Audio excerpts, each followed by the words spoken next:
오늘부터는 요한일서를 강해 설교하도록 하겠습니다. 요한일서는 사도 요한이 기록한 서신입니다. 요한일서, 요한이서, 요한삼서 그리고 요한계시록까지 사도 요한이 기록한 책입니다. 요한 1, 2, 3서는 특별히 이제 요한일서는 요한복음과 연관이 있습니다. 그래서 요한복음의 어떤 결론이다 이렇게 말씀을 드리면 되겠습니다. 그러니까 요한복음을 기초로 해서 이제 어떤 결론을 내리고자 하는 말씀이 요한일서에 기록이 되어 있다. 그래서 아주 중요한 책이 요한일서다 이렇게 이해하시고 오늘부터 이제 저와 여러분이 요한일서를 함께 연구해가는 여행의 길을 떠나기를 바랍니다. 요한일서 1장 1절로 10절 말씀, 요한일서 1장 전체를 가지고 오늘 말씀 나누겠습니다. 생명의 말씀에 관한 소식이라. 요한일서는 생명에 관한 말씀에 관하여 말씀을 시작합니다. 요한복음 1장 1절이 그렇게 시작을 했듯이 요한일서도 마찬가지로 생명의 말씀에 관하여 말씀을 시작합니다.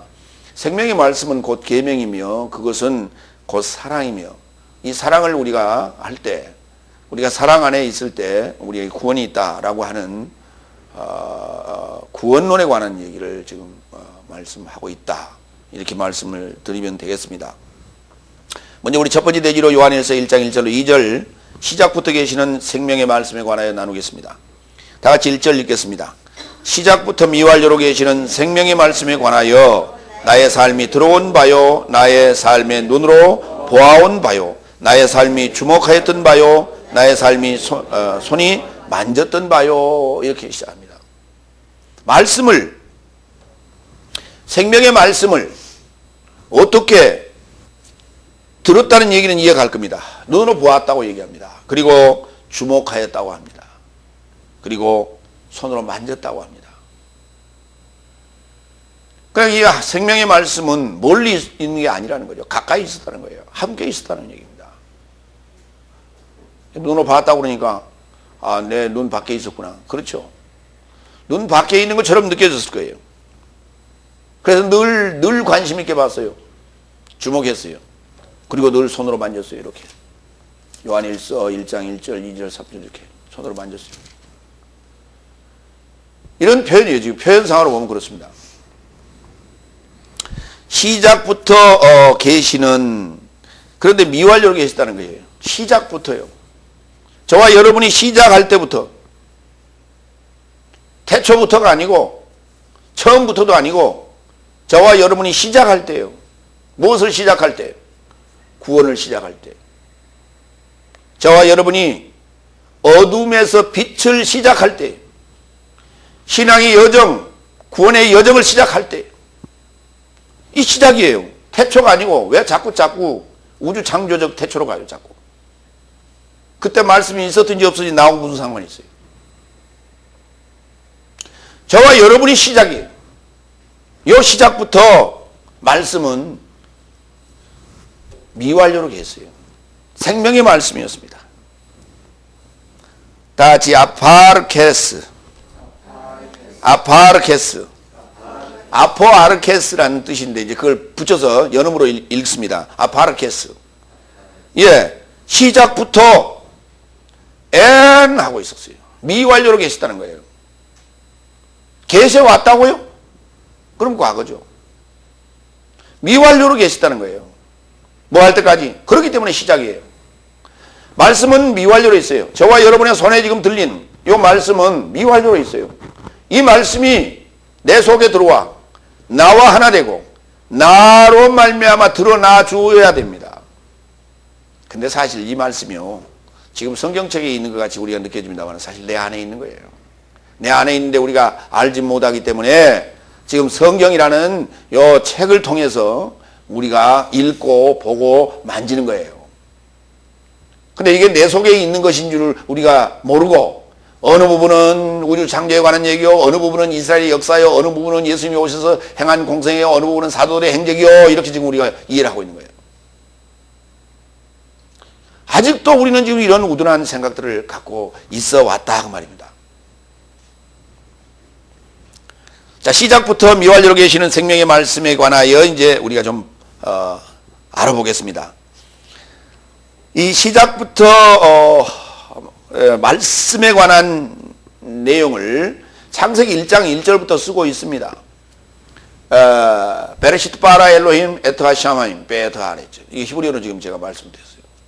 시작 안에 그가 창조했다. 왜냐? 전능자를 소망하는 사역으로.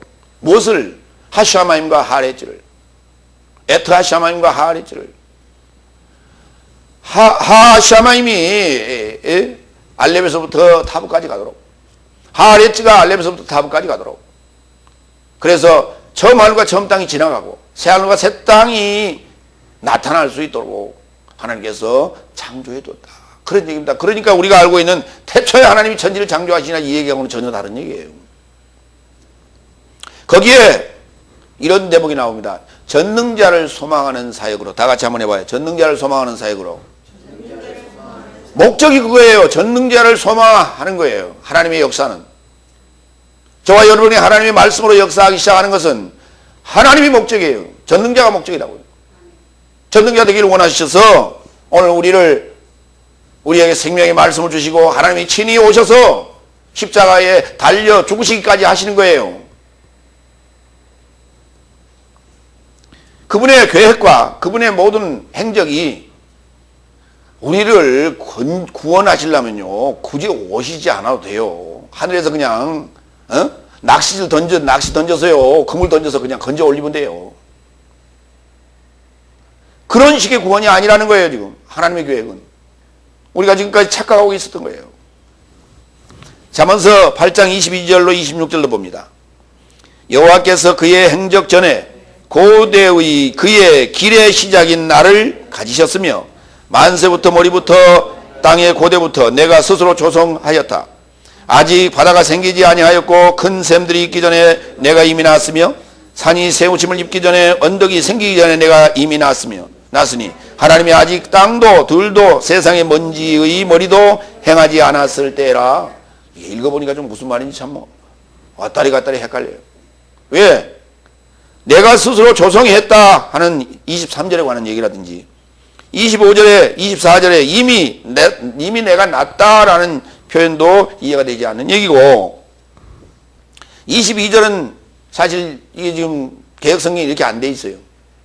이렇게 안 돼 있는데 다시 한번 읽어요. 여호와께서 그의 행적 전에 고대의 옛날 그의 길의 시작인 나를 가지셨다고요. 그의 길에 그의 길 내가 길이요 진리요 생명인 그 주님의 길의 시작이 누구냐 했더니 나래요. 주님이 어디를 가시는가? 나를 통해서 가신다고요. 내가 내 길의 시작이라고 내가. 그게 주님이고 내가 나가고 그래요. 함께 같이 가는 거예요 지금. 우리가 생명의 말씀을 주님이라고 그러는데 하나님이라고 그러는데 하나님이 나와 함께 같이 가는 거예요. 그래서 이런 표현을 썼어요. 좀 어려운 얘기입니다.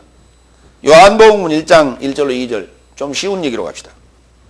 시작 안에 말씀이 미완료로 계시는데 그 말씀은 하나님을 향하여 미완료로 계셨으니 그 말씀은 미완료이신 하나님이시라고요. 그는 시작 안에 하나님을 향하여 미완료로 계시었다. 여기 하나님을 향하여 이게 무슨 말인가? 하나님 되고자 그 말이에요. 말씀이 저와 여러분의 시작 안에 미완료로 계시는데 완료가 되면 하나님이 되신다 그 말이에요. 믿습니까? 믿습니까? 안 믿습니까? 안 좋습니까? 싫습니까? 아니 이보다 더 엄청난 선물이 어디 있으며 이보다 더 큰 은혜가 어디 있어요? 말씀이 저와 여러분 안에 왜 들어왔다고요? 하나님 되고자요. 하나님을 향하고 있는 거예요. 그러니까 우리가 하나님을 향해 가는 그 원동력이 뭐냐? 말씀이에요. 말씀이 우리를 그렇게 하나님을 향하여 가도록 하는 거예요. 말씀이 없이는 불가능합니다.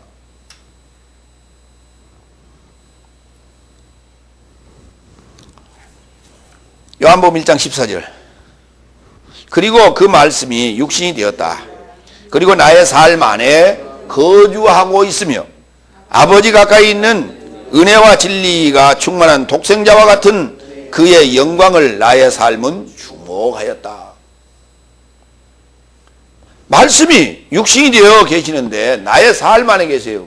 나의 삶 안에 지금 거주하고 계시는데 아버지 가까이에 있는, 아버지 곁에 있던 은혜와 진리가 충만한 독생자와 같은 그의 영광이 나타나신 거라고요. 그의 영광을 지금 내가 보고 있다고요. 어디서요? 나의 삶 안에서. 나의 삶이 없이는 이건 안 나타나요. 반드시 나의 삶이 있을 때만 나타납니다. 그러면 내 안에 거주하고 계시며 그렇게 안 하고요. 복수를 썼어요. 나의 삶이라고 하는 우리라는 복수를 썼어요. 우리 두세 이상을 얘기하는 그런 우리가 아니고요.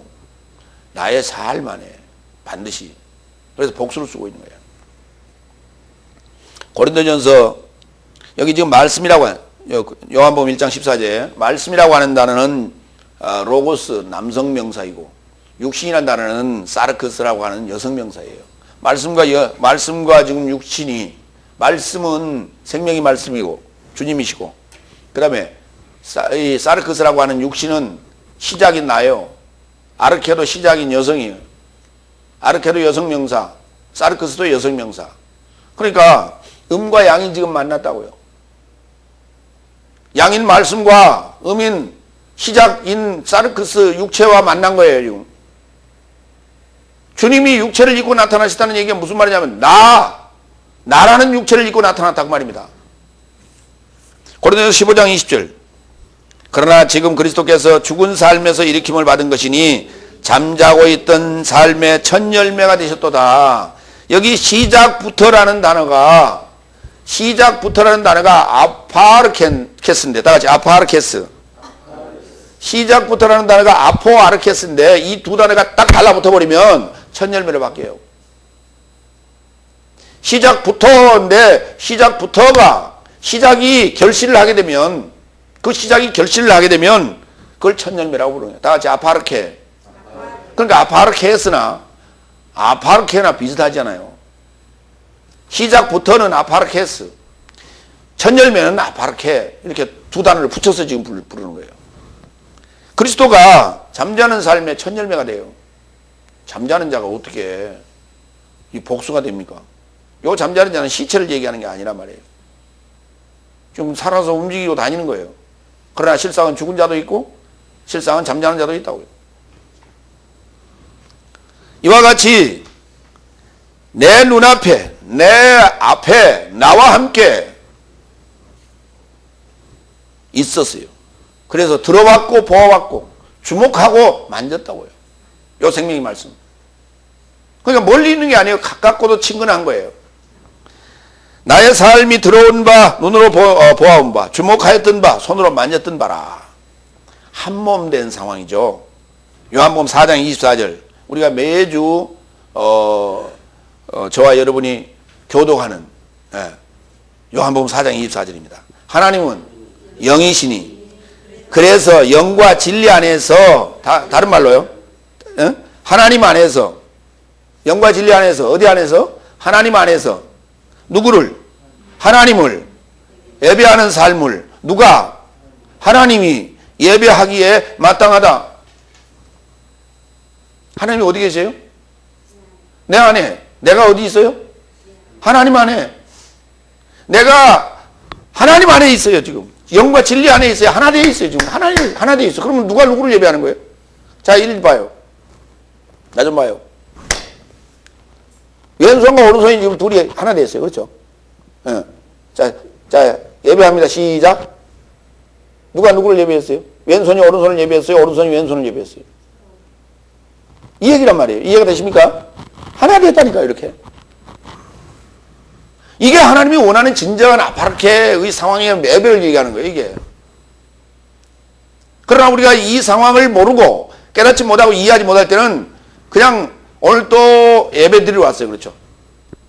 집에는 하나님이 안 계셔서 여기 교회는 계신다고 그래서 예배 드리러 왔어요. 그렇죠? 하나님 어디 계신데? 여기 강대상에.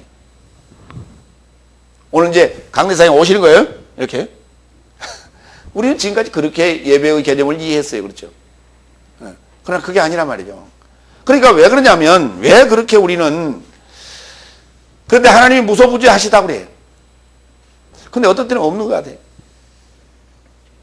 그래서 이제, 목사님이 늘 오셔서 예배를 주관해 하셨으면 좋겠어요. 왜? 목사님 보니까 하나님이 거기가 함께 계신 것 같아요.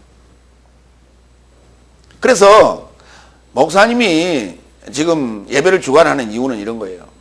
여러분이 지금 하나님을 직접 봐야 되는데 못 봐요, 지금. 왜? 자기가 자기 얼굴을 직접 볼 수 없듯이. 그래서 거울을 통하여 보듯이. 그래서 여러분 자신 속을 스스로 이해하지 못하기 때문에 저를 통하여 이해를 지금 구하는 거예요. 이해가 됐습니까? 그래서 오늘 지금 뭘 보러 왔다? 다 같이 뭘 보러 왔다? 거울 보러 왔다. 다 같이 거울 보러 왔다. 그렇습니다. 이해가 다 되어지면 이제 거울이 돼서 나가야 됩니다, 여러분이. 예. 거울 보여주러 가는 겁니다. 그런데 거울도 안 보는 여자들이 있어요. 그 말이 무슨 말이에요? 우리는 아마 유행 가사에 그게 나올 겁니다. 거울도 안 보는 여자, 그런 가사가 나오는데, 거울도 안 보는 여자가 어떤 여자예요? 지저분한 여자죠. 깨재재한 여자죠. 그렇잖아요. 그러니까 거울도 안 보는 여자가 누구예요? 예배도 안 드리는 여자란 말이죠. 예배도 안 드리는 성도를 거울도 안 보는 여자라고 하는 거예요. 이제 이해가 됐을 거예요. 두 번째, 2절 갑니다. 또한 그 생명이 드러나게 되었고 나의 삶이 보았고 증거하며 영원한 생명을 너의 삶에게 알리노라. 그는 아버지를 향하여 미완료로 계시며 나의 삶에게 드러나게 되었다고요. 그 생명이 드러나게 되었다. 이 드러났다는 단어가 두 번 나옵니다. 드러났다. 나타났다. 이 개념하고 드러났다의 개념은 좀 달라요. 나타났다라고 하는 것은 이런 거예요. 다 같이 좀 봐요. 짜자잔. 이건 뭐예요? 드러난 거예요? 나타난 거예요? 나타났어요. 그렇죠. 누가? 홍길동이가 짜자잔 하고 나타났어요. 그렇죠? 이건 나타난 거예요. 그러나 드러났다는 건 뭐예요? 물 밑에 감춰졌던 빙산이 그 모습을 서서히 드러낸단 말이죠. 물 속에 감춰졌던 잠수함이 그 모습을 서서히 드러내는 거란 말이에요. 그렇죠? 이해가 되십니까? 이거 드러냈다고 그래야 돼요. 나타난 게 아니에요. 다 같이 반해로 드러낸 거예요. 생명이 어디 있어요? 감춰져 있다가 그 모습을 점점 드러난 거예요. 생명이 아버지를 향하여 미완료로 계시면서 나의 삶에게 드러나게 되었다고. 드러나게 되었어요. 나의 삶을 통해. 하나님이 내 안에 계시는데 나를 통하여 그 모습을 서서히 드러내신다고요. 내가 이해되면 드러나요. 이해가 됩니까? 예. 요한복음 1장 31절. 나도 그를 알지 못하였다. 그러나 오히려 내가 물 안에서 세례를 주러 왔으니 이를 통하여 그가 이스라엘에게 나타나게 하려 함이니라. 이스라엘에게 뭐하게 하려 함이라? 나타나게 하려 함이라가 아니라 뭐라고요? 드러나게 하려 함이라. 그리고 요한이 증거하여 가로되 하늘에서 비둘기같이 내려오는 영을 내가 목격하였던 바 그 자신을 열매로 머물렀더라. 그 자신 위에 연결하여 머물렀더라. 이런 얘기입니다. 그러니까 그 이스라엘에게 자신의 모습을 드러내는 거예요. 여러분 안에 말씀이 생명으로 드러나야 되는 이유는 바로 이스라엘과 같은 자들에게 여러분이 그 모습을 드러내서 거울의 역할을 해줘야 되기 때문에 그런 얘기입니다. 그 여러분 자신 안에 여러분 자신 안에서 주님이 그런 모습으로 드러나야 돼요. 그 모습을 그렇게 묘사할 수밖에 없었어요. 요한복음 14장 19절. 잠시 후에 세상은 나를 주목하지 못할 것이요 그러나 너의 삶은 나를 주목하리니 이는 내가 살았고 너희도 살 것이다. 그날 안에서 나는 나의 아버지 안에 너희도 내 안에 나도 너의 삶 안에 있는 것을 너의 삶이 알 것이다. 이것이 지금 뭐냐? 아버지를 향하여 미완료로 계시며 나의 삶에게 드러나게 되었다고요. 주님은 두 번 드러나십니다.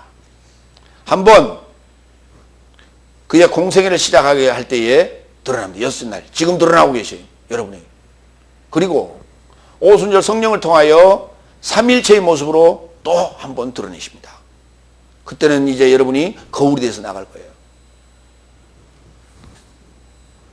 고린도전서 15장 23절로 24절. 그러나 각자 자기 차례 안에서 되리니. 자, 부활이라고 하는 얘기입니다. 고린도전서 15장 부활장인데 이 부활에 관한 얘기가 각자 자기 차례 안에서 일어난다. 역사적인 얘기로 일어나는 것이 아니라 역사적으로 2000년 전에 일어났던 얘기이지만 이것이 각자 안에서 일어날 일을 지금 그렇게 예고하신 것이다. 저와 여러분 안에서 각자 일어날 거예요. 근데 순서가 이렇게 된다고요. 먼저는 첫 열매인 그리스도, 십자가의 죽으심과 부활이라는 사건이 저와 여러분 안에서 일어날 거예요. 두 번째, 다음에는 그의 출현 안에서 그리스도의 소유된 삶이요. 오순절 성령, 보혜사 성령이 임하는 과정이에요. 그러니까 첫 번째, 첫 열매가 되기까지 주님이 한번 드러내셨어요. 자신의 모습을. 두 번째, 오순절 성령, 보혜사 성령으로 나타나시는, 임재하시는 그 사건이 두 번째 사건이. 그러므로써 우리가 완전한 그의 소유가 되는, 그리스도의 소유가 되는 거예요. 첫 번째, 모습을 드러냈는데 그때 성령과 불러서 세례를 줄 때 불타버린 자가 있어요. 그 불에 타지 않아야 됩니다. 남아있어야 됩니다. 누구는 가룟 유다는 불타버리고 말았습니다. 그러나 나머지 11 사도는 남아있었습니다. 그 공력이 남아있었기 때문이에요. 그 선한 삶의 행위가 남아있었기 때문에 그들은 불타지 아니하고 성령 세례를 받게 되는 거예요. 이게 지금 두 번째 나타나시는 과정이에요. 두 번째 그 모습을 드러내는 과정이에요. 그 다음에 세 번째 24절. 그 후에는 완성이니, 그 후에는 텔로스이니. 오늘 이 텔로스라고 하는 요 결과를 우리가 만들기 위하여 우리가 신앙생활을 하는 겁니다. 저가 모든 머리와 모든 권세와 능력을 멸하시고 나라를 하나님 아버지에게 넘겨드리는 때라고요. 나라라고 하는 것을 우리가 다른 말로 얘기하면 국가 그럽니다. 다 같이 국가의 3대 요소. 국민, 그 다음에 주권, 영토. 그렇죠. 예. 영토와 국민과 주권이라고 하는 요 3요소가 합쳐졌을 때 우리가 국가 그렇게 얘기해요. 요건 나라 똑같은 얘기. 하나님의 나라는 어떤 상황이냐면 다 같이 물과 피와 영, 요 셋이 합하여 3요소로 이렇게 존재하고 있어야 돼요. 요 셋이 3요소로 존재하는 요 하나가 되는 요 상황이 바로 오순절 성령을 받을 때 여러분이. 네. 두 번째 대주로 갑니다. 요한 1서 1장 3절로 4절. 먼저 3절 읽습니다. 나의 삶이 보아왔고 들어왔던 바 너의 삶에게 알리나니 너의 삶도 나의 삶과 함께 교제를 갖고자 하며 우리 교제는 아버지와 함께 그의 아들 그리스도 예수와 함께 합니다. 그랬어요. 자, 이제 사도 요한이 자신 안에 드러나신 주님과 함께 십자가에 죽고 부활해서 첫 열매 사건이 있었고, 두 번째 오순절 보혜사 성령의 임하심을 따라 그의 소유가 되었습니다. 그래서 그가 이제 삼위일체 이 하나님의 나라가 됐어요. 이 나라가 돼서 오늘 우리와 교제를 요청하는 거예요. 저와 여러분과의 교제를 요청하고 있는 거예요. 이해가 되십니까? 또 우리에게 마찬가지로 동일하게 교제함으로 말미암아 동일한 은혜를 우리에게 허락하시고자 하시는 거예요. 하나님께서는 사도들과 같은 자들을 계속해서 만들어내시기를 원하고 계시는 거예요. 그래서 사도들은 이 편지를 지금 쓰고 있는 겁니다. 우리에게. 우리는 이 글을 읽고 또 읽고 또 내가 그렇게 완성되어지고 또 읽는 자가 또 그렇게 완성되어질 수 있도록 도와줘야 되고 또 그들이 또 다시 또 그와 같이 글을 읽는 자들을 또 그와 같이 사도들과 같이 되어지도록 만들어야 되는 거예요. 이게 우리가 지금 전해야 될 증인들입니다. 다 같이 코이노니아. 교제라는 단어입니다. 교제 또는 교통. 교제, 교통. 사귄다. 예. 너 쟤하고 둘이 교제하냐? 그러죠? 예. 어려워 잘 못 알아들으면 너 둘이 사귀냐? 그러잖아요. 사귄다는 거예요. 교제한다. 다른 말로 얘기하면 교통이란 말도 써요. 서로 주거니 받거니 교통하는 거예요. 교통하죠, 우리. 핸드폰 가지고 전화하잖아요. 문자로 또 왔다 갔다 하지 않습니까? 이 교통, 교제하는 거예요. 사귀는 거다. 같은 말이에요. 사도행전 2장 38절로 42절을 좀 읽겠습니다. 사도들과의 교제에 대한 부분을 좀 읽어보겠습니다. 베드로가 가로되 너희가 회개하여 죄의 노임에 이르고자 그리스도 예수의 이름으로 너희 각자 세례를 받으라. 그리하면 성령의 선물을 받을 것이다. 이 소식은 너희와 너희 자녀와 모든 먼 데 사람 곧 주 우리 하나님이 얼마든지 부르시는 자들에게 하시는 것이라 하고 또 여러 말로 확증하며 권하여 가로되 너희가 이 패간 세대에서 구원을 받으라 하니 그 말을 받는 사람들은 세례를 받음에 그날의 제자의 수가 3,000이나 더하더라. 저희가 사도의 가르침을 받아 서로 교제하며 코이노니아 교제하며 떡을 떼며 기도하기를 전혀 힘쓰니라. 사귀는 관계예요. 이제부터 저와 여러분도 사귀는 관계예요. 사귀다가 헤어지기도 합니다. 예.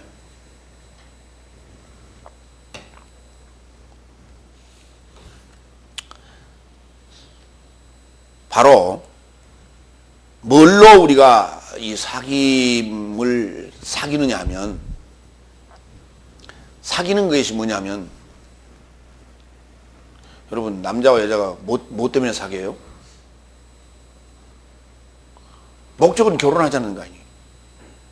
목적은 결혼하자는 거예요. 그리고 아이를 낳자는 거예요. 그렇죠? 이게 목적이에요. 그리고 하고 행복하게 살자는 거예요. 이게 목적입니다. 그런데 그 둘 사이에 가장 중요한 것은 신이에요. 믿음이고 그 마지막 행복의 나라를 향하여 가기 위하여 그들은 뭘 하냐? 약속을 합니다. 주거니 받거니. 그래서 커플 반지를 하기도 하고 뭘 하기도 하고 이렇게 서로 약조를 해요. 약조를 하면서 서로 뭘 나눠 가져요. 이게 인간들의 모습입니다. 그런데 하나님이 우리에게 하신 것도 그 약조예요. 약속이 있었습니다. 그런데 하나님이 우리에게 그러면 커플 반지를 줬어요? 하나님이 나와 결혼하겠다고 그랬어요. 하나님이 나와 사귀겠다는 거예요. 나는 너의 신랑이 되고 너는 나의 아내가 됐으면 좋겠다라고 하는 것을 하나님이 우리에게 그 약조물로 뭘 줬느냐라고 하는 거예요. 그 약속으로 뭘 줬느냐라고 하는 거예요. 반지 준 적 없습니다. 목걸이 준 적 없습니다. 뭘 줬습니까? 소식을 줬어요.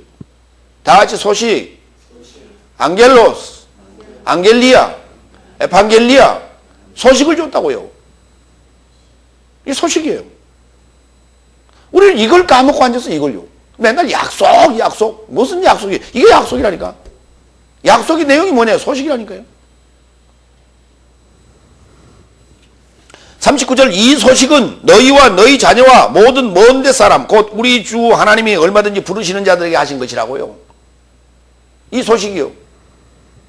약속이 아니고 소식. 고린도전서 10장 16절로 17절 나의 삶이 찬송하는 찬송의 자는 그리스도의 피의 교제가 아니더냐. 나의 삶이 떡을 떼는 것은 그리스도의 몸의 교제가 아니더냐. 떡이 하나요 나의 많은 삶이 한 몸인 것은 나의 모든 삶이 한 떡에서 나와서 참여함이라고. 원래 우리가 나올 때 한 떡에서 나왔어요. 그러니까 다시 한 떡으로 다시 우리가 참여하는 것이다. 이걸 교제라 한다. 분파가 많이 생기는 것이 아니라 한 떡에 하나 되는 거예요. 전부 다. 눈이 내릴 때는 전부 낱개로 내려요. 그러나 내려 있을 때는 그것도 엉성하게 쌓여서 그러나 그걸 밀면 이렇게 뭉쳐서 계속 밀면 덩어리 져서 눈사람이 되잖아요. 한 덩어리가 되는 거야. 한 덩어리가 되는 거예요. 이게. 이걸 교제라고 한다. 고린도 후서 13장 13절 주 예수 그리스도의 은혜와 하나님의 사랑과 성령의 코이노니아 교통 또는 교제 사귐이 너희 모두와 함께 너의 삶의 모두와 함께 있도다. 하나 되어야 되는 것이죠. 요 삼일체 과정이에요. 삼일체. 그걸 메타라고 한다. 다 같이 메타. 예, 이걸 우리 이제 축도라고 해서 합니다. 그렇죠? 이와 같이 교제, 아버지와 그의 아들 그리스도 예수와 함께 여러분이 하나 되는 것이다. 이 교제를 지금 원한다고 지금 요구합니다. 네 번째 4절. 또한 나의 삶이 이것을 쓰는 것은 나의 삶의 기쁨이 채워지게 하려 합니다. 여러분의 기쁨이 아니라 사도의 기쁨이에요. 여러분의 기쁨이 아니라 거울의 기쁨이 되기를 원한다. 아니, 우리가 좀 기뻤으면 좋겠는데 왜 사도들이 기뻐하고 주님이 기뻐한다고 그것만 그렇게 써놨습니다. 여러분이 그러니까 기쁨이 채워지게 되려면, 여러분에게 기쁨이 채워지려면 동일하게 거울의 역할을 감당하면 됩니다. 여러분도 이걸 가지고 나가서, 소식을 가지고 나가서 나와 좀 사귀시다 이렇게 말하면 되는 거예요. 그러면 그 사귀는 과정에서 기쁨이 충만하게 된다 이 말이에요. 갈라디아 5장 22절로 24절. 성령의 열매는 사랑, 기쁨, 화평, 오래 참음, 인자함, 선함, 충성, 온유, 절제이니 이런 삶에서 거스리는 법은 없도다. 예수 그리스도에 속한 삶은 고통과 욕망과 함께 육체를 십자가에 못 박았느니라. 여기 기쁨이라고 하는 거, 요 화평이라고 하는 요 성령의 9가지 열매가 주렁주렁 매달렸다라고 하는 것은 이건 높임을 받았다는 의미요. 기쁨이 충만했다는 얘기예요. 그런데 그 기쁨이 열매가, 성령 열매가 맺히려면 반드시 낮아지는 역사, 십자가에서 육체 아빠의 정과 욕심을 매달아야 돼요. 그거 못 박아버려야 돼요. 그걸 한꺼번에 봤습니까? 아니요. 한꺼번에 박기는 박대, 그러고 나도 계속 찌꺼기가 생길 거예요. 그 찌꺼기들을 계속해서 쓰레기통에 갖다 집어넣으세요. 그래서 바울은 그랬어요. 나는 날마다 죽노라. 날마다 죽노라가 뭐냐면 내 안에 일어나는 육체의 그 일들, 육체의 일을 현재하는 그 5장, 갈라디아 5장 19절에 나오는데 그 육체에 관한 그 찌꺼기들, 그 찌꺼기들을 계속해서 쓰레기통에 집어넣어라. 이제 그거 정리하러 가는 거예요. 우리가 백보자 심판대 앞에 가는 것은. 그거 정리하러 가는 거예요. 데살로니가전서 2장 19절로 20절. 기쁨이 뭐냐? 나의 삶의 소망이나 기쁨이나 자랑의 면류관이 무엇이냐 이렇게 물었습니다. 그리스도 예수 나의 삶의 주의 출현 안에서 그의 면전에 너의 삶이 아니더냐. 너의 삶은 나의 삶의 영광이요 기쁨이니라. 이 기쁨이, 저에게 기쁨이 무엇이 기쁘겠습니까? 사도 요한에게 기쁨이 무엇이 기쁨이겠어요? 저에게 기쁨이 무엇이 기쁨이겠어요? 살아남는 거예요. 주 안에서 온전하게 영과 혼과 몸이 살아남는 거예요. 여러분이 성령 받을 때까지 견디고 인내하고 알고 깨달아 가야 되는, 공부해야 되는 거예요. 그런데 그렇지 아니하고 알지도 못하는데 무슨 판단을 하고 언제 성령 받을 거예요? 그러고 있다. 성령 안에서 보혜 성령을 만나야 내가 주님으로부터, 거울로부터 충분히 설명을 듣고 소식을 듣고 그리고 깨달아 이해되어져야 오늘 성령이 어디요? 십자가에 죽고 부활하여. 이 과정이 없었어요. 그전에는. 신앙생활 열심히 했어요. 서기관 바리새인들 신앙생활 열심히 했어요. 열심히 나온 분들 열심히 했어요. 그런데 주님이 왔으나 알아보지 못했어요. 주님이 오시는 것은 사람의 모습으로 나타나요. 그런데 문제는 내가 하나님이라고 외치는 그러한 사기꾼들이 먼저 나타난다는 사실이에요. 이걸 우리가 이단이라고 부릅니다. 이러한 이단들의 말에 우리가 지금 이 진리를 말하는 내용하고 비슷한 부분이 있어요. 잘 생각하세요. 성경은 지금 우리들로 하나님 되라고 요구합니다. 저에게만 요구하는 것이 아니라 여러분에게도. 그런데 이단은 그렇지 않습니다. 강단에 서 있는 자기만 하나님이래요. 자기만 보혜 성령 받았고 여러분은 보혜 성령 받은 게 아니에요. 나만 따라오면 된다는 거예요. 이게 이단들의 행태예요. 그런데 전통이라고 하는 것은 뭐라고 해요?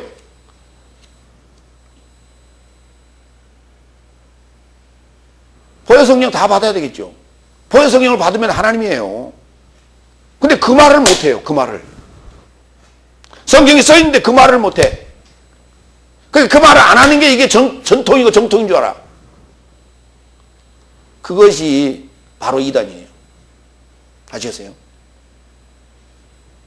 성경을 성경대로 제대로 말 못하는 자들이 이단이라고. 아시겠어요? 근데 성경 결과적으로 그렇지만은 그러나 성경은 뭐라고 얘기하느냐? 그들은 아직 다섯째 날이라고 얘기합니다. 그들은 그렇게 얘기할 수밖에 없어요. 왜? 모르니까. 그런데 그 물 안에서 함께 놀던 자가 그걸 알 방법이 없죠. 그렇기 때문에 새 술은 새 부대에 담아야 돼. 새 물에 왔으니까 새로운 것을 배워서 내가 입고 있던 그 가죽 부대를 버려야 돼. 낡은 가죽 부대를. 근데 그걸 못 버려요. 그러니까 자세히 살펴봐야 되는 거예요. 하나님 말씀을. 그래서 살펴봐도 이해가 안 되면 기도해야 돼요. 하나님에게. 얼마나 기도해야 돼요? 몸부림치며 기도해야 돼요. 그거 알게 해달라고요.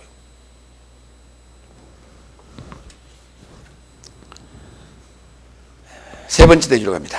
요한 1서 1장 5절로 7절. 세 번째 대지는 이 소식과 교제, 그리고 그 교제의 상황이 어떤가 활보라고 하는 표현을 썼고요. 이렇게 되므로 죄에서 우리가 깨끗하게 된다. 구원론에 대한 얘기를 하고 있습니다. 다섯 번째 5절 다 같이 읽겠습니다. 그리고 나의 삶이 그로부터 들어왔던 것을 너의 삶에게 보고하는 소식은 이것이니 하나님은 빛이시며 그분 안에는 어둠이 하나도 없으시다 그랬어요. 우리 5절 한번 볼까요? 요한일서 1장 5절. 거기는 소식이라고 제대로 번역했죠. 예. 그런데 전하는 소식이 이것이니 그래요. 이거 전하다는 단어이기도 합니다. 안겔로라는 단어가 들었어요. 그런데 이 안겔로라는 단어가 이제 동사이고 안겔리아가 명사입니다. 다 같이 안겔로, 소식을 전하다. 다 같이 안겔로스, 소식을 전하는 자, 천사, 사자. 안겔리아, 소식. 예, 그런데 여기 지금 보고한다 또는 여기 전한다라는 단어는 아나 안겔로예요. 그렇게 이렇게 전하는 거예요. 절 좀 봐요. 이렇게 소식을 갖다 주는데 이렇게 갖다 주는 거예요. 이해되십니까? 보고하는 형식이란 말이에요. 소식을 지금 너의 삶에게 지금 뭐 하고 있다고요? 보고하고 있다고요. 너무너무 지금 귀중하기 때문에 이렇게 상소문 올리듯이 이런 식으로.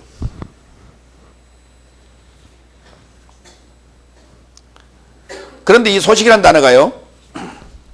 거기 제가 써놨습니다. 안겔리아, 다 같이 안겔리아. 에판겔리아. 그러니까 이거 지금 알랜드 여권과 스테판 여권이 교차하는데 거기 알랜드 여권에는 안겔리아라고 써놓고 스테판 여권에는 에판겔리아라고 써놨어요. 근데 거기 지금 딱 한 군데 소식이라는 표현을 썼어요. 나머지는 다 그걸 약속이라고 번역했단 말이죠. 에판겔리아를. 예. 그래서 제가 약속이냐 소식이냐 하는 문제를 아까 제가 말씀드린 거예요. 자, 소식이 뭐냐 그랬더니 여러분에게 지금 보고하는 그 소식이 뭐냐 그랬더니 하나님이 빛이시라고요. 하나님 빛이시라고. 이게 소식이랍니다. 그러면 우리가 그 소식을 받아야 될 이유는 뭐냐고요. 지금부터 이 얘기입니다. 지금부터 이제 이 얘기를 지금 하자는 거예요. 빛이신 하나님이 우리에게 소식으로 들어와야 될 이유는 뭐냐?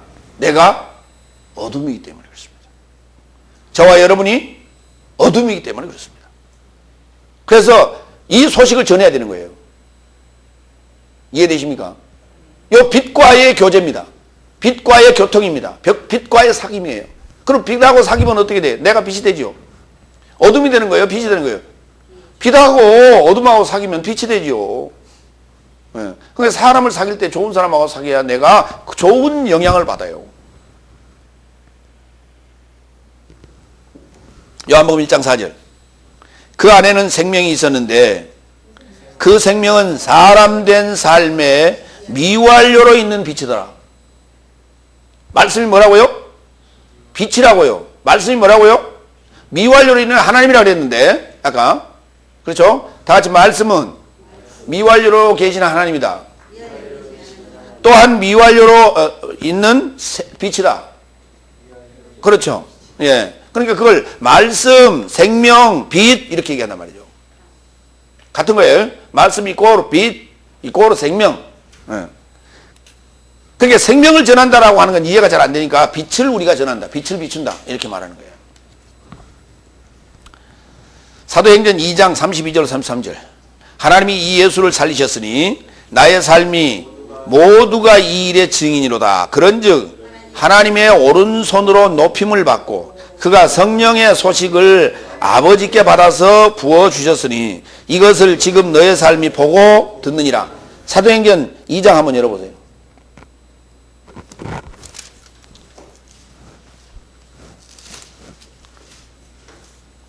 32절 33절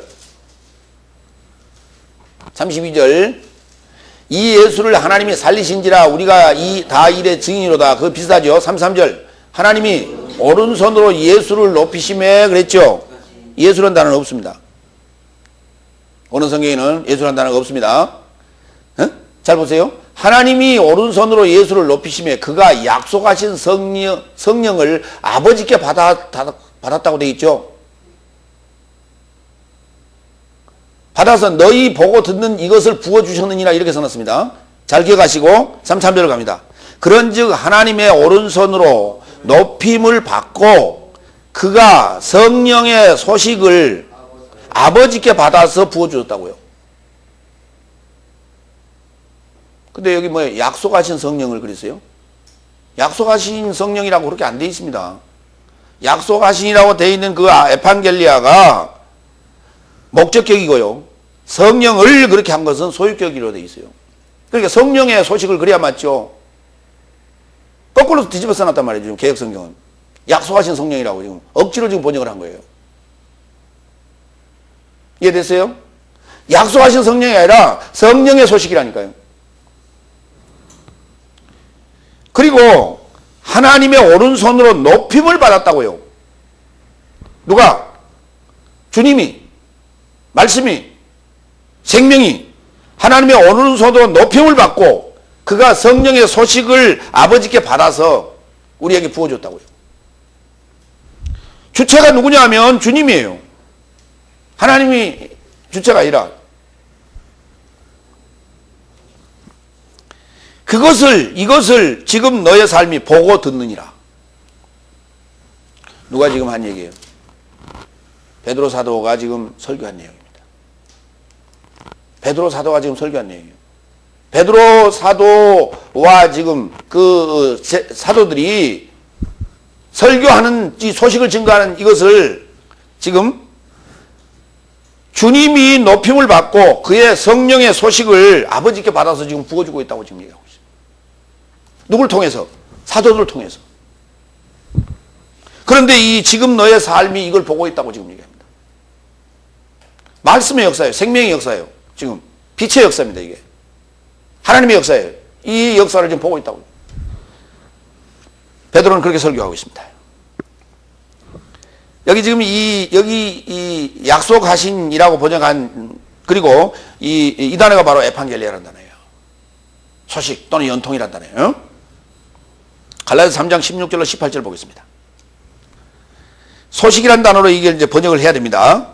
그 소식 곧 연통은 아브라함에게 구전되었으니 그의 후손에게 한 것이니 여러 삶에 연계한 것 같이 후손들이라 말하지 않고 오히려 하나에 연계된 것 같은 내 후손에게라 하였으니 그는 그리스도시니라. 그러니까 약속이 아니고 아브라함하고 하나님하고 여호와께서 하신 것이 약속이 아니라 소식을 줬다니까요.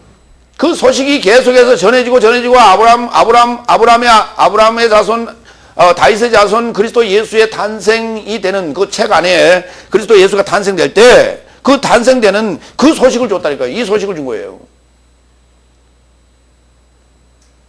아브라함이 말씀을 따라갔다는 얘기는 뭐냐면 말씀이라는 소식을 쫓아간 거예요. 저와 여러분이 지금 이 소식을 쫓아가는 거예요. 우리에게 전해준 이 소식. 누구의 소식? 아버지가 나의 진짜 아버지가 계신다. 그분이 누구냐 했더니 또 나의 남편이 되겠다는 거예요. 이 소식을 우리에게 준 거예요. 근데 그분이 그러면 어떻게 나타난답니까? 남편으로 나타난다면 아버지라면서 나의 남편이 된다면 그럼 남편으로 누군가 와야 될 거 아닙니까? 그분이 누구다? 예수님이다. 그분이 누구다? 메시아다. 그분을 어떻게 얻는답니까? 여자가 잉태하여 아들을 낳을 것이요. 처녀가 잉태하여 아들을 낳을 것이요. 그 이름을 임마누엘이라 하리라. 그가 바로 네 남편이라. 그런데 성경은 그 남편과 하나 되라고 요구합니다. 그러면 그 남편과 하나 되려면 딴딴따단 이거 해야 되지 않습니까? 근데 딴딴따단 하고 결혼한 그 남자와 여자는 하나가 됩니까? 하나 될 수 없어요. 성경이 말하는 그 남자와 여자가 남편과 아내가 하나 되는 사건은 한 몸 안에서 이루어진 얘기예요. 자웅동체를 얘기하는 거단 말이죠. 말씀이 육신으로 나타나야 되고 보혜 성령이 출현해야 돼요. 그래서 내가 그의 소유가 되었을 때에 온전한 그분과 나는 하나 된 상태가 된다. 남자와 여자가 하나 된 상태가 된다. 그럼 그렇게 되어야만이 내가 복음으로 낳는 거예요. 그렇게 됐을 때 복음으로 자녀를 낳는 거예요. 이해가 되십니까? 하나님 나라는 자웅동체가 복음으로 자식을 낳는 거예요. 근데 그걸 모르고 남자는 나는 남자다고 생각하고 있고 여자는 여자다고 생각하고 있고 아직 목사들이 그걸 모르니까 여자들이 어떻게 목사가 되느냐 그래서 그 기저귀 발언을 하기도 하고 이런 무식한 자들이 있어요.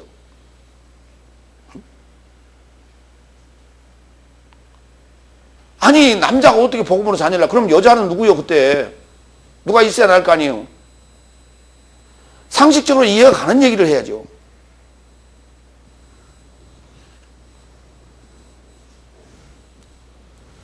(17절) 그러나 나는 이것을 말하니 그리스도에 이르고자 하나님에 의하여 비준된 언약을, 여기 언약이라는 단어가 나온단 말이에요. 이렇게 언약을 430년 만에 생긴 율법이 그 소식을 폐기하여 무효화하지 못하느니라. 왜냐하면 이 상속권이 율법에서 난 것이라면 더 이상 소식에서 난 것이 아니니라. 그러나 하나님께서 소식으로 인하여 아브라함에게 은혜를 베푸신 것이다.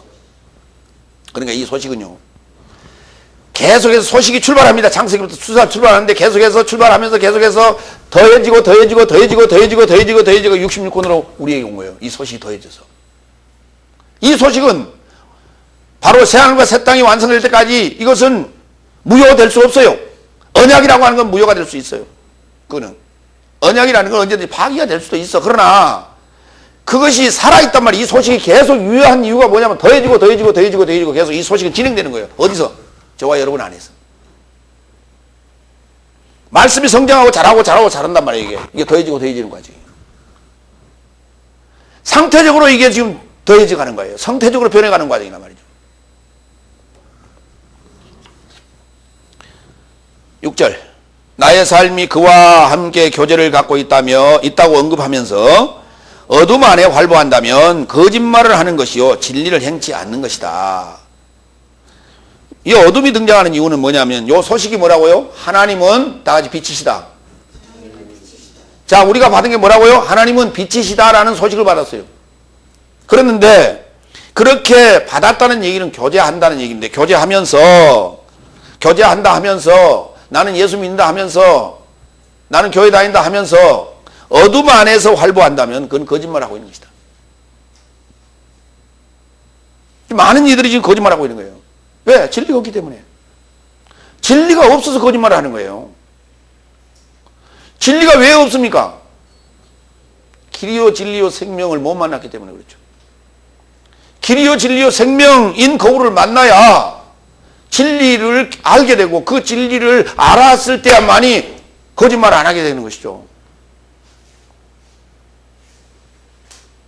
지난주에 어떤 목사님이 아이고 내가 여태까지 그럼 거짓말 했네요 그러더라고요. 그런데 그러대요. 아이고 몰라서 그랬네요. 그러고 또 이제 자유하더라고요. 그냥 몰라서 그래도 그 책임은 목사님이 책임지셔야 됩니다. 그랬더니 빨리 대답을 안 하더니 조금 있다가 그렇지요 그러더라고요. 모든 책임은 자기가 지는 거예요. 나는 이런 목사님을 만나서 진리를 전해주는 목사님을 만나지 못했기 때문에 그 책임은 목사님에게 있습니다. 천만의 말씀이에요. 그 모든 책임은 여러분이 지는 거예요. 왜? 왜 그러면 찾지 않았냐? 진리가 아닌 걸 찾지 않았냐? 왜 하나님께 기도하지 않았냐? 이스라엘 백성은 애굽 땅에서 고통당하고 핍박받고 고난당할 때 원망의 소리가, 그 원성의 소리가 하나님의 귀에 들렸다고 그랬어요. 왜 그거 안 했냐고 말이에요. 그 안 한 책임을 본인이 져야 되는 것이에요. 당연히 그 목사님은 자기 몫을 책임받는 거예요. 책임지는 거예요. 거짓말한 거에 대한 책임 받겠죠. 진리를 행치 않으면 거짓말쟁이. 다 같이 거짓말쟁이. 거짓말쟁이가 되지 맙시다. 그렇습니다. 로마서 2장 17절로 22절. 보자, 유대인이라 이름하는 내가 율법에 안주하며 하나님 안에서 자랑하며 뜻을 알고도 율법에서 주입되어 지탱해가는 삶을 인정하며 율법 안에서 지식과 진리의 모양을 가진 자로서 내 스스로 소경의 길 인도자라고, 어둠 안에 있는 삶의 빛이라고, 어리석은 삶의 교관이라고, 미수가의 선생이라고 확신하고 있구나. 이게 문제예요. 지금 우리가 지금 이 상황이 로마서 2장 17절로 20절까지 상황이 오늘 다섯째 날의 성도들이요 목사들의 모습입니다. 이러고 있다고 지금. 21절. 그런즉 다른 사람을 가르치는 네가 내 자신을 가르치지 아니하느냐? 도적질하지 말라 설교하는 내가 도적질하느냐? 간음하지 말라 말하는 내가 간음하느냐? 우상을 가증히 여기는 내가 성전을 약탈하느냐? 그러니까 거짓말쟁이에요. 이들이.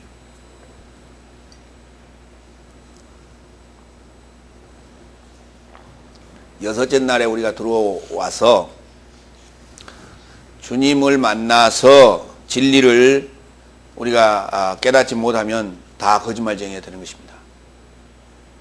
그래서 예수님이 서기관 바리새인들을 향하여 얘기합니다. 너희 아비는 마귀라고요. 제가 원래부터 시작 때부터 거짓말쟁이였다고. 첫째 날부터 다섯째 날까지는 다 거짓말쟁이에요. 저와 사귀고 있는 여러분만 지금 거짓말쟁이에서 지금 참말쟁이로 바꾸고 지고 있는 거예요. 7절 다 같이 읽습니다. 그러나 저가 비단에 계신 것 같이 나의 삶도 비단에서 활보한다면 나의 삶이 서로 함께 교제를 갖는 것이요 그의 아들 그리스도 예수의 피가 모든 죄에서 나의 삶을 깨끗하게 하실 것이다. 그렇습니다. 반드시 진리와 함께 우리가 교제하고 활보해야만이 내 죄가 깨끗해집니다. 그런 것이지 2000년 전에 예수님께서 십자가에서 나의 죄를 위하여 죽으셨다네요. 그러고 그걸 믿습니다. 그런다고 죄가 사해지는 거 아니에요. 그 죄가 사해질 것 같지 않아서 늘 죄인입니다. 죄인입니다. 그래요. 그래서 죄인은 하나님 나라에 갈 수가 없어요. 반드시 하나님 나라에 갈 수 있는 자는 의인밖에 갈 수가 없습니다. 그러면 내 죄의 문제가 완전히 해결돼야만이 갈 수 있는 거 아닙니까? 성경은 반드시 이렇게 얘기하고 있다고요. 이 얘기를 왜 저 요한일서 뒤에 몇 개 남았어요? 요한 2서, 요한 3서, 유다서, 요한계시록 지금 4권 남았어요. 그렇죠? 그 마지막 4권 남겨놓고 요한 1서에서 왜 이 얘기를 또 하고 있고 히브리서에서 또 그와 유사한 얘기를 또 하고 있고 야고보서에서 그와 같은 얘기를 왜 또 하고 있고 베드로전서에서 그와 같은 얘기를 또 하고 있을까요? 복음서와 한참 떨어진 곳에 이쯤 되면 제가 지금 마태복음부터 요한일서까지 오는데 지금 몇 년 걸리느냐? 몇 년 걸렸어요? 12년쯤 걸렸습니다. 12년쯤. 욕하니 강해 설교해 오는데 12년쯤 걸렸어요.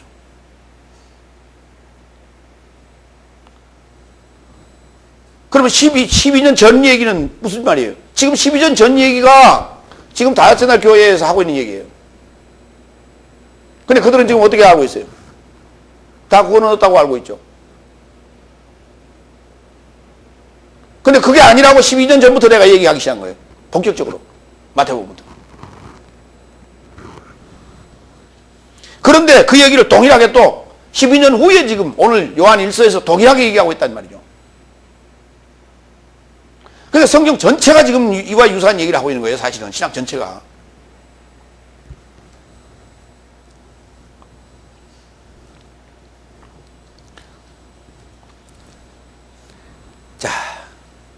교제, 빛 안에서 우리가 교제한다라고 하는 것. 그 빛이라고 하는 것은 두 가지 의미가 있습니다. 심판의 빛도 있고 우리를 살리는 빛도 있고. 요한복음 3장 19절로 21절 봅니다. 그래서 심판은 이것이니 빛이 세상에 이르고자 이미 왔으되 사람의 삶이 빛보다 어둠을 더 사랑하는 것이라. 왜냐하면 그의 삶의 행위가 악하기 때문이더라. 왜냐하면 사악한 삶을 자행하는 자 모두는 빛을 미워하여 빛을 향하여 오지 않으니 이는 그의 행위가 책망받지 않으려 함이라. 그러나 진리를 행하는 자는 빛을 향하여 오고 있으니 그는 하나님 안에서 일하게 된 자이니 그의 행위가 드러남 받으려 함이라. 그렇죠. 왜 빛으로 오지 않습니까? 빛으로 오지 않는 이유는 자기 행위가 드러나고 그것을 책망받기 때문에 안 오려고 하는 거예요. 자존심 상한다 이거죠. 참된 교회라고 붙여놨더니 늘 교회만 참된 교회냐? 그러고 있어요. 그렇게 붙여놨으니 이유가 있어서 붙여놨어요. 목사님만 그러면 구원 받으랍니까? 왜 내가 구원 받으려고 지금 얘기하고 있어요?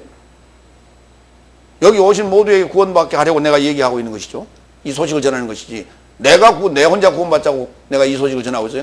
내 혼자 구원받자면 내만 알고 입 딱 샷다 마우스 하면 되는 거예요. 그렇잖아요. 근데 구원은 그렇게 이루어지는 게 아니란 말이죠. 반드시 이 소식의 물줄기를 흘러야 돼요. 이걸 막아버리면 안 돼요. 이것이 흘러갔을 때 그 바로 기쁨이요 면류관이요 기쁨이요 면류관인 성도들이 바로 성령의 열매예요. 이게 소식의 열매고 그 소식의 결과고 구원의 내 신앙 여정의 결과예요. 이게 그 말은 목사님 혼자만 구원 받으실래요? 이런 얘기는 무슨 말이에요? 자기의 가지고 있는 지금 이 행위가 어둠의 행위가 지금 자꾸 드러나니까 그런 거예요. 자꾸 드러나니까 막고 있는 거예요. 지금 방어하고 도망가는 거예요.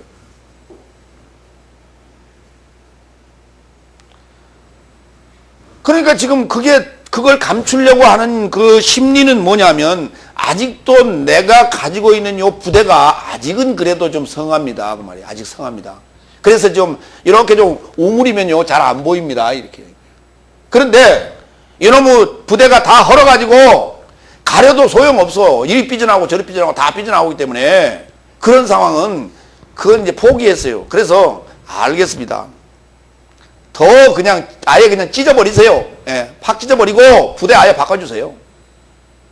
이런 사람들은 상처나고 찢기고 병들고 장기 세열이 병자들은 이미 그 모습이 다 드러났기 때문에 어둠의 요소가 다 드러났기 때문에 그 사람들은 인정합니다. 자인해요. 시인해요. 인정한다고. 근데 빛 앞에서 인정하지 않으려고 하는 자들은 아직도 지금요 이 부대가 성하기 때문에 그것 믿고 있는 거예요. 예. 그러나 이 세상에 어느 것도 낡아지지 않은 게 하나도 없어요. 빛 앞에 드러나지 않을 게 하나도 없어요. 다 드러나게 돼 있어요.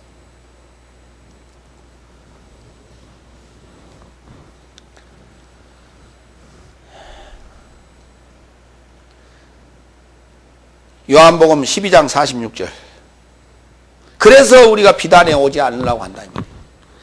나는 빛이요 내가 세상에 이르고자 왔나니 나에게 이르고자 믿는 자 모두는 어둠 안에 머무르지 않게 하려 함이라. 목적이 바로 이거예요.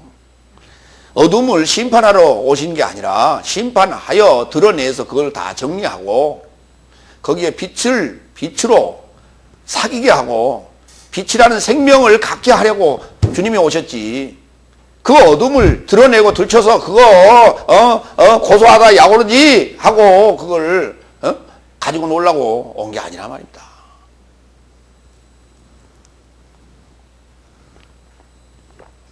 요한복음 6장 53절 56절. 그런즉 예수께서 그의 삶에게 이르시되 내가 진실로 진실로 너에게 이르노니 너의 삶이 인자의 살을 먹지 아니하고 인자의 피를 마시지 아니하면 내 자신의 삶 안에 생명을 갖지 못하느니라. 내 살을 씹는 자와 내 피를 마시는 자는 영원한 생명을 가졌고 제후의 날에 내가 그를 일으켜 세우리라. 왜냐하면 내 살은 참된 먹거리요 또한 내 피는 참된 음료로다. 내 살을 씹는 자와 내 피를 마시는 자는 내 안에 거하고 나도 그 안에 거하나니 그랬어요. 요 고기요, 요 살, 이 살코기 우리가 생식하는 거예요. 이거 익혀서 먹는 게 아니거든요. 먹고 소화해야 돼요. 근데 지금 질겨요. 예. 그래서 질겅질겅 오래 좀 씹어야 돼. 하나님 말씀은 그렇게 그냥 술술술 넘어가는 막걸리 같지 않습니다. 그래서 여기 씹고 목이 컬컬하고 빡빡하기도 하고 그러니까 피도 함께 마시라는 거예요.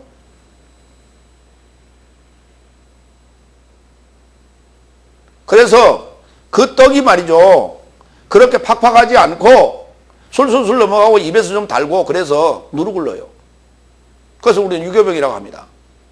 예수님의 살과 피는 무교병과 같은 거예요. 빡빡해. 한참 씻고 나면 이게 뭐 입안이 그냥 가득 차고 이거 뭔가 마셔줘야 돼.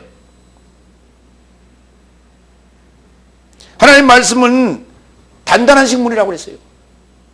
그래서 늘 곱씹고 또 곱씹고 그래야만이 우리가 이해되고 깨달아지는 거예요. 이와 같이 교제하지 않는다면 이와 같이 그래도 교제한다면 우리가 죄에서 깨끗하게 될 거다. 네 번째 대지로 갑니다. 요한일서 1장 8절로 10절. 먼저 9절. 예, 8절입니다. 예. 8절. 만일 나의 삶이 죄를 갖지 않았다고 말한다면 나의 삶 스스로를 속이는 것이요 진리가 나의 삶 안에 없는 것이다. 우리가 받은 소식이 뭐라고요? 다시 묻습니다. 우리가 받은 소식이 뭐라고요? 전에 받은 소식이 뭐라고 그랬어요? 하나님은 빛이다. 다 같이 하나님 빛이다. 기억하세요? 그런데 나는 죄를 가지 않았습니다. 그러면 빛이 올 이유가 뭐 있어요? 그건 나를 속이는 것이다. 그랬어요. 요한복음 우리 9장 39절로 41절을 봅시다. 예수께서 이르시되 심판에 이르고자 내가 이 세상에 이르고자 왔으니 보지 못하는 삶은 보게 하고 보는 삶은 소경되게 하려 함이라 하시니 바리새인 삶에서 나서 그와 함께 있던 삶이 이 말씀을 듣고 그에게 이르되 나의 삶도 소경 아닌가. 바리새인이 그렇게 얘기했다 이 말이에요. 내가 소경인가 그랬어요. 예. 예수께서 그의 삶에게 이르시되 만일 너의 삶이 소경되었다면 죄를 갖지 않겠으나 그러나 지금 너의 삶이 본다고 말한다. 그런즉 너의 삶에 죄가 머물러 있도다.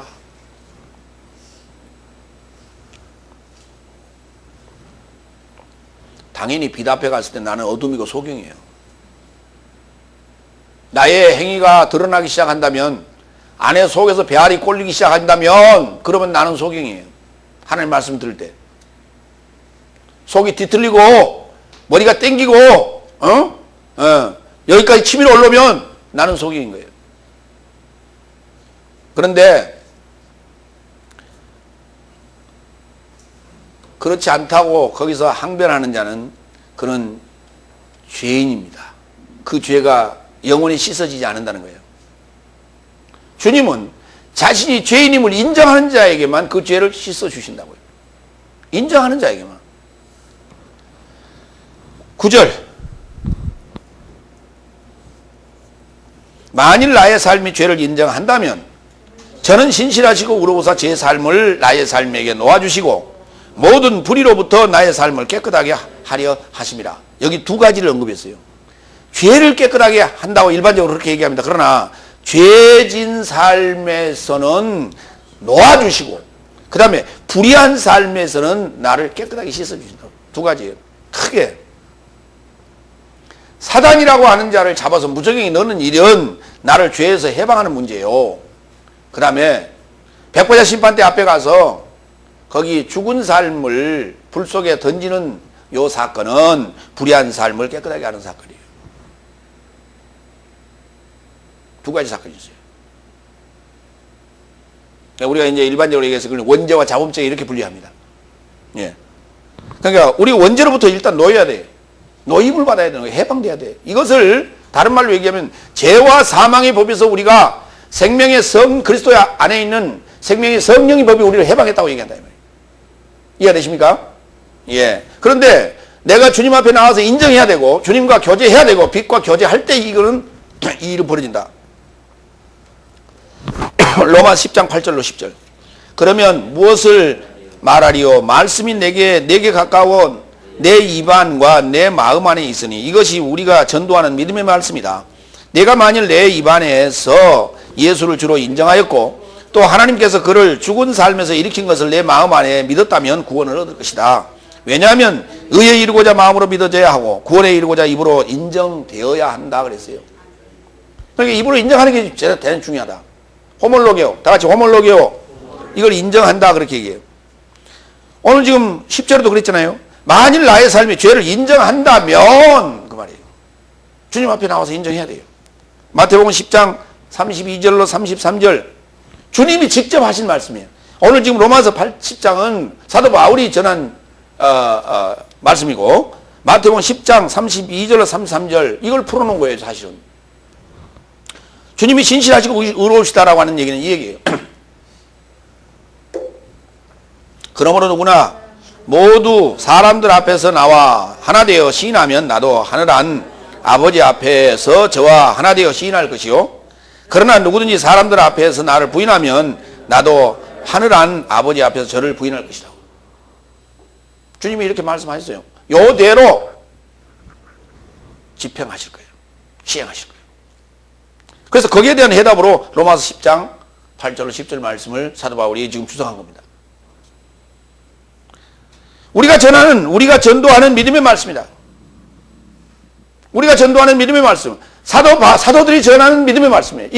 이거 시인해야 돼요. 이거 인정해야 줘야 돼요. 이걸 인정해라는 얘기지. 무슨 뭐 다른 얘기예요. 여기 번역성경 엉터리 되어 있는 거 이거 인정하라는 얘기 아니에요.